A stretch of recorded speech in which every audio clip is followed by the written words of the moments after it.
राम राम जी दोस्तों, कैसे हैं आप लोग। उम्मीद है मस्त होंगे, भले चंगे होंगे। दोस्तों आज मैं आप लोगों को एक सावन स्पेशल स्वरचित कजरी गीत सुनाने जा रही हूँ। अगर आपको ये गीत अच्छी लगे तो प्लीज़ लाइक कमेंट जरूर करिएगा। दोस्तों चैनल पर पहली बार हैं तो चैनल को सब्सक्राइब करना ना भूलिएगा। सजना गइले मोरे सहरिया, सवतिन से फंस जाए ना।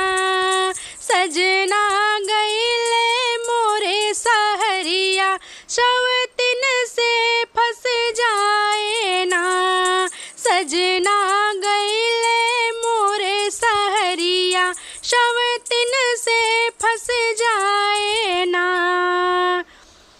चिट्ठिया लिख लिख भेजू पाती, चिट्ठिया लिख लिख भेजू पाती। आए सावन रे निर्दयिया, सवतिन से फंस जाए ना।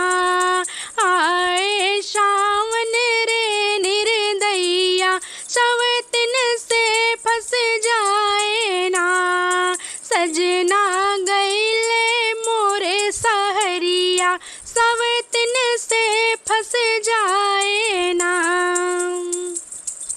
छोड़ी जवानी गइल कमाए, छोड़ी जवानी गइल कमाए। कैसे झूलब सावन झूलनवा, सवतिन से फंस जाए ना।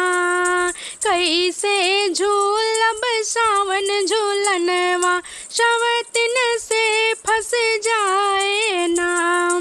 सजना गइले मोरे सहरिया, सवतिन से फंस जाए ना। रात को नींद ना दिन को चैना, रात को नींद ना दिन को चैना। बादल गरजे मन घबराए, सवतिन से फंस जइयो ना। बादल गरजे मन घबराए, सवतिन से फंस जाए ना। सावन बदरा गरजे सहरिया, सवतिन से फंस जाए ना। सजना गइले मोरे सहरिया, सवतिन से फंस जाए ना। प्रणाम दोस्तों।